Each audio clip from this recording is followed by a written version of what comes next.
Hey, and welcome. Today I'm going to be talking about my first year in real estate in New York City, what it took to get there, what it was like, and how much money I made. So, in this video specifically, we're going to talk about some of the differences between New York City and the rest of the country. As you might expect, things in New York are a little bit different. And from there, we'll talk about the payment structure. So, what it costs to get into the business. There's the licensing and there's the state exam. There's fees oftentimes that you pay towards the brokerage. And then there's the operating fees. There's the splits with your brokerage. There's the splits with your team. And so how that all played out into the next topic, which will be how much money I actually made. And from there, I'll talk about how I went about generating business, some things that were working for me and some things that weren't working for me. And if you're watching this and thinking about getting into the business or you're in the business right now, hopefully you'll be able to see those mistakes, recognize those mistakes, and correct course or prevent them entirely if you're really wise. So without further ado, let's get into it. So some of the key differences in New York are one, how long it takes to actually broker a deal. They have these things called co-ops, and I won't spend too much time on them. Fortunately, if you're in the rest of the country, you just don't need to know about them. But the short of it is that there is tremendous paperwork and there's actually a group of people who decides if you can spend your money to buy this property that someone has already decided, the seller, they want to sell to you. They decide if you're actually qualified based on a few things, including your financials, but also all these subjective elements behind the scenes. And so the amount of time that it takes to do a deal is much longer.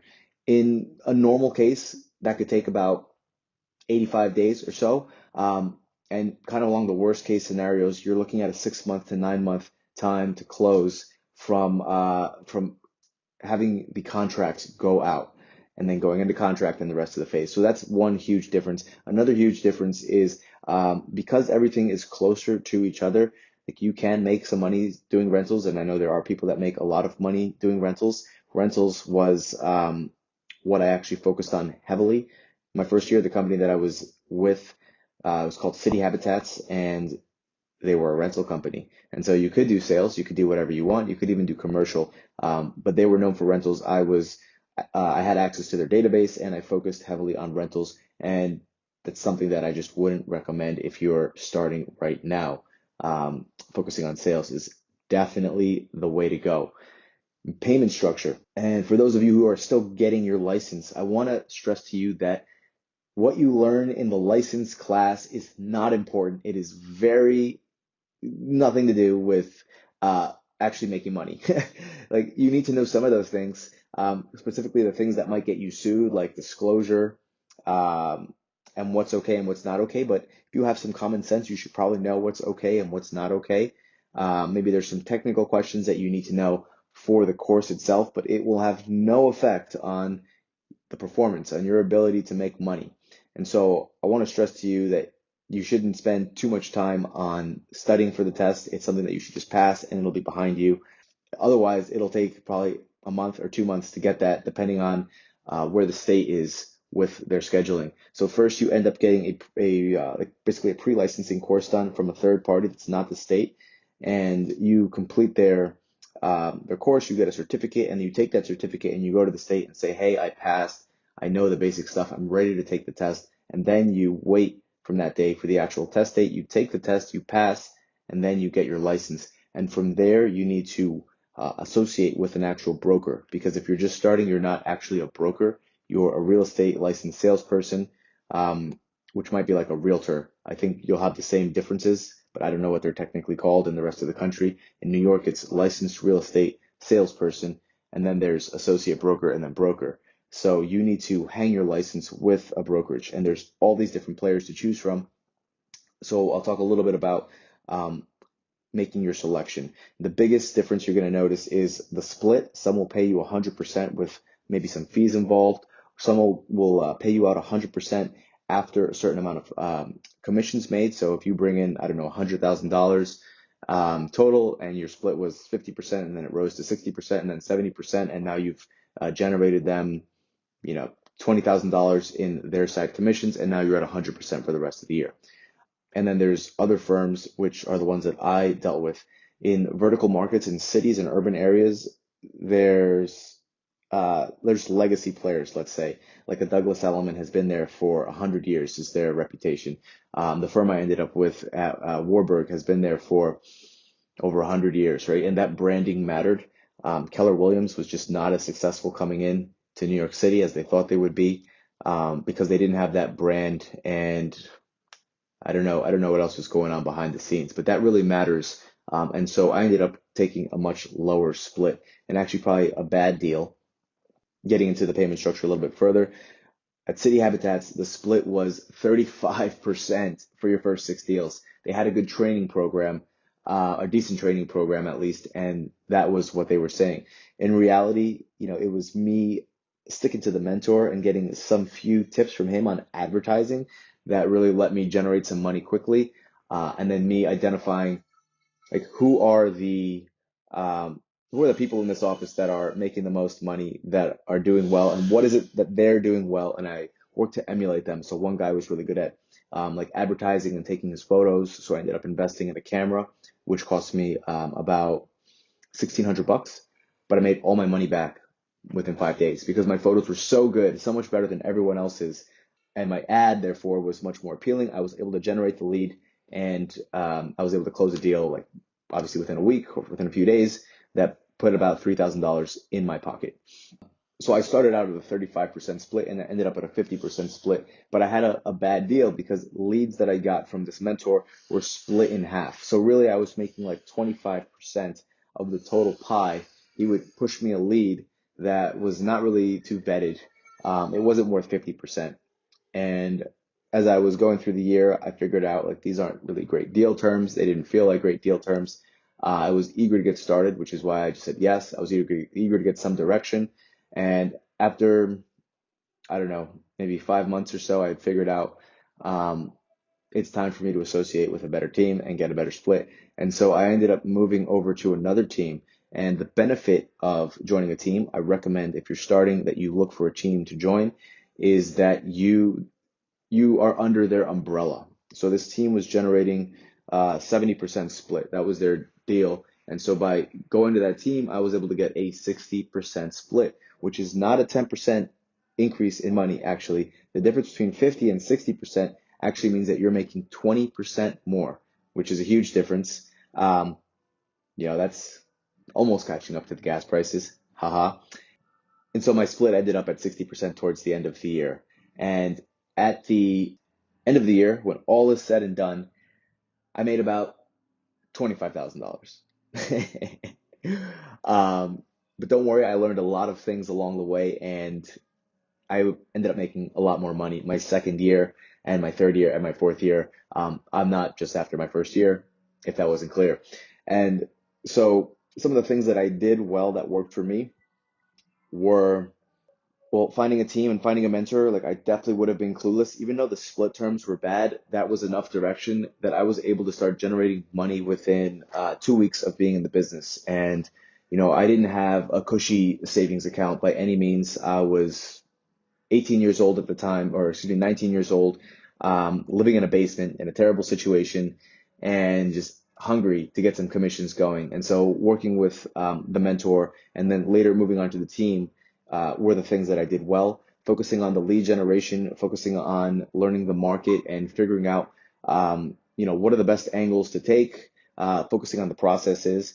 Things that I didn't do well were focusing on rentals because really I should have um, done so to generate enough money to be comfortable to work on longer term projects because the sales timeline is longer. I needed to have like 5 months or so worth of money in the bank, but then I should have shifted gears specifically to sales, and the money would have come so much faster and in such greater quantity, I guess, faster and in greater quantity because it's not faster in the moment, but when you think about the year or the 2 years, it would have definitely been a lot faster. So for those of you who are curious about what I actually made my second year, I was able to pinpoint on a few specific things, and the game opened up for me a pretty decent amount. I increased my income by 300%, and I booked $75,000, which was enough money for me to live in New York City. At the time, I was able to leave the basement, thank God, and I actually doubled my rent or from that time tripled my rent to move directly to Manhattan. Because previously I was living in Queens, and I calculated that I was still spending about 700 hours every year on the subway going back and forth at the beginning and at the end of the day. And if I went home early, there was no way I was coming back if someone called me and they wanted to see a property. So I spent the money to move closer to save the time because I thought to myself, you can always make more money, but you can't always, or you can never, make more time. I'll tell you a little bit more about me. So I went from making $25,000 to $75,000, and I actually ended up being a broker for 11 years. This first year was back in 2010. A lot of the information I told you is still relevant. Someone might not be thinking of rentals at all this day, but again, the end result is you should focus on sales and come up with a sales-based strategy. And so I learned this the hard way. Very expensive lesson in time spent and dollars spent. I was a broker, as I said, for 11 years in New York City. It's one of the most competitive markets on earth. And I ended up breaking into the sales market in my third year. I had done a sale my first year. I had done a sale again in my third year and started to slowly build a sales business. And the way I was able to do that was by buying my way in through Zillow Agents Premier program. Some of you probably have mixed messages on it. It does generate leads, but there's a whole pro and con series to it. And one of the cons is the cost of it. And so in 2015, things were going really well for me. I had gotten really good at converting the leads. I had gotten really great at providing the value. I'd say I was quite excellent. I wasn't phenomenal, but I was better than good actually. And I knew the market very, very well. So I was closing deals, and we ended up booking about $20 million in business in 2015, which I'd say was my fifth year in the business. I thought I was on top of the world. I thought I had finally broken through. And then what happened? The market shifted. I don't think it happened in the rest of the country, but in New York City in 2016, the market shifted. It started going down, and it went down for more than 1 year. I'd say it bottomed out around 2018, end of 2018, something like that. And so the market shifted on me, and I was generating these buyers and taking them out, but the sellers were no longer willing to sell the property at the new price. They still wanted the price that was too high. And what did that mean for me? That meant my sales volume dried up. And what happened after that? My team dissolved because the business is no longer there, and you're no longer feeding the people that are associated with you. And what happened after that? Well, things got real dark real fast.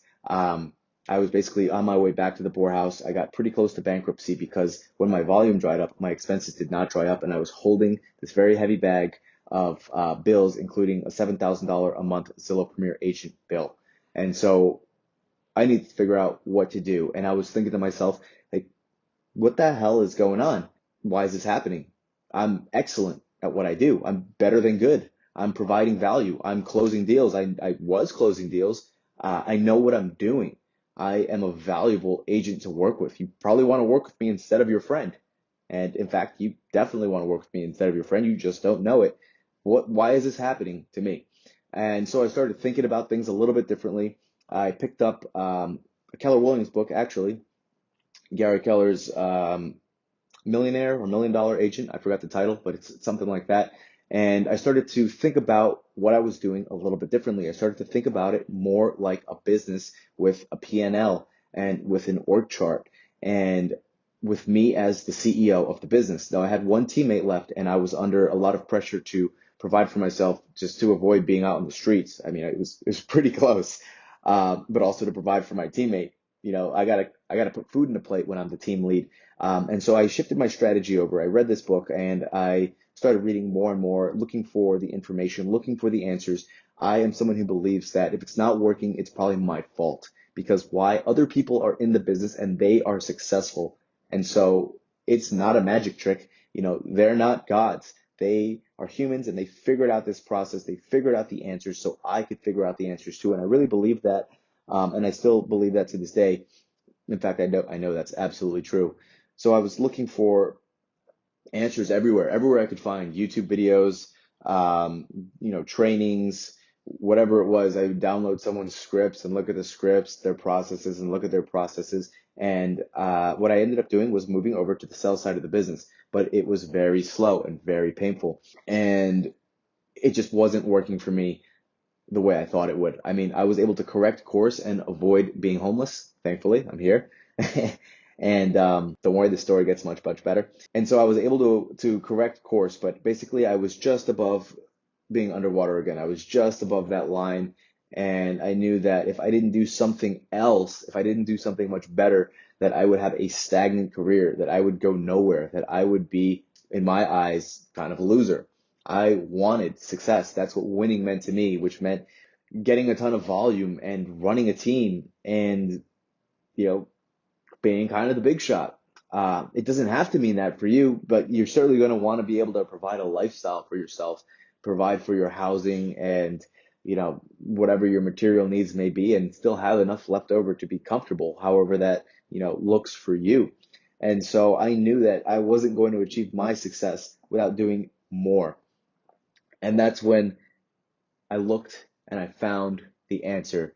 I found really three secrets along the way, but there was one secret in particular that really opened up the game for me. And I ended up pulling myself together and booking about $70 million in extra volume from that point on. I'd already had my $20 million year, but I started getting real volume together, making money year after year. I increased my sales price point by twice. I increased the amount of listings I had by more than 2x.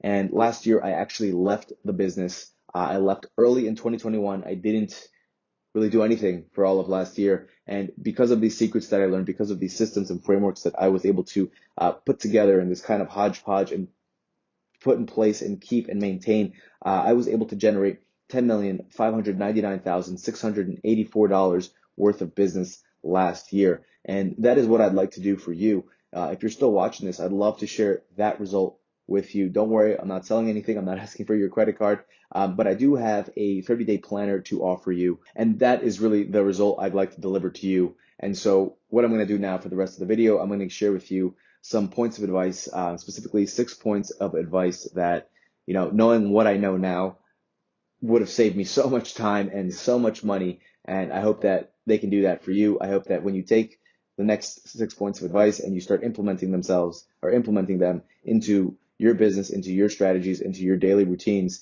that you'll find yourself very, very soon on an aggressive path to 6 figures in commissions. And if you're already at 6 figures in commissions, to $500,000 in commissions. And if you're at $500,000 in commissions, to $1 million plus in commissions. It works and it scales. So those 6 points: 1, join a team.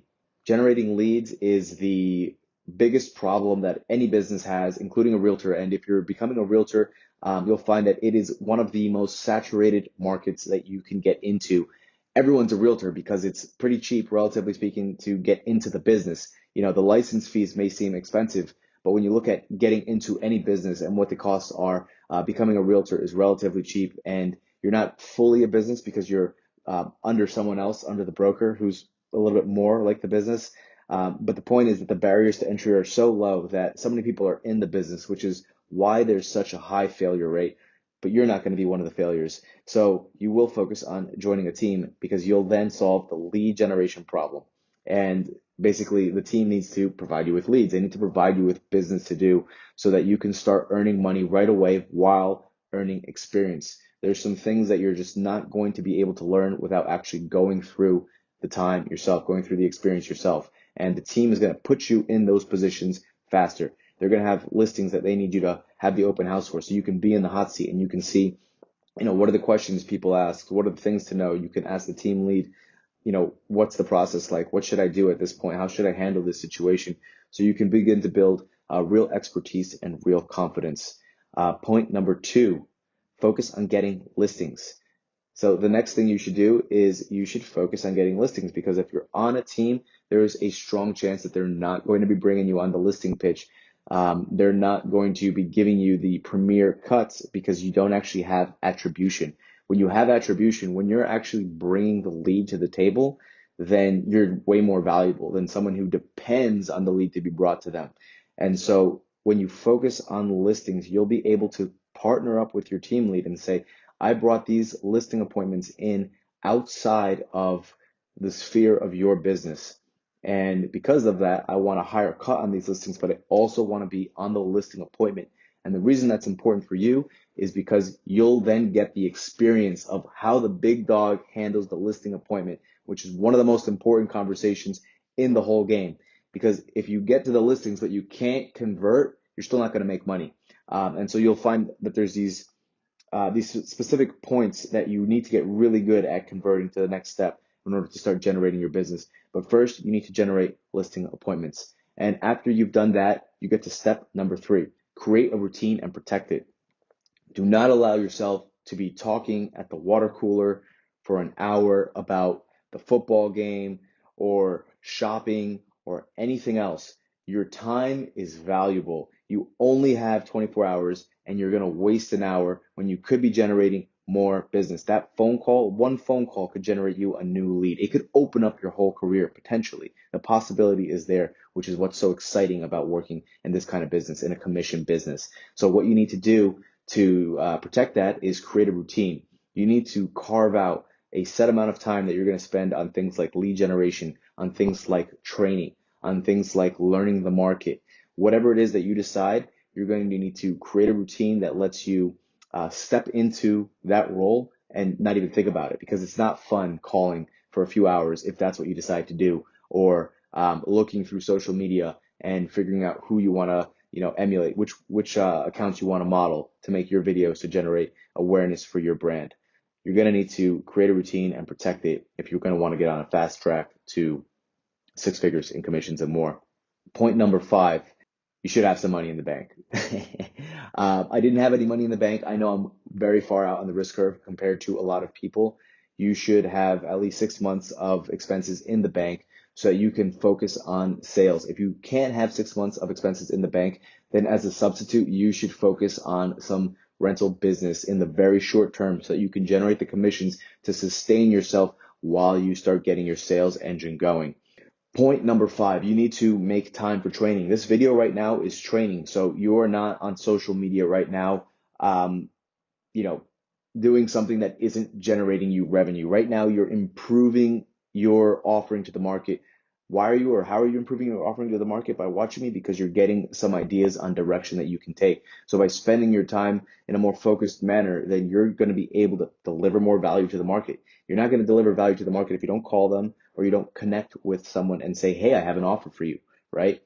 Then there's no value being delivered. You have to create that.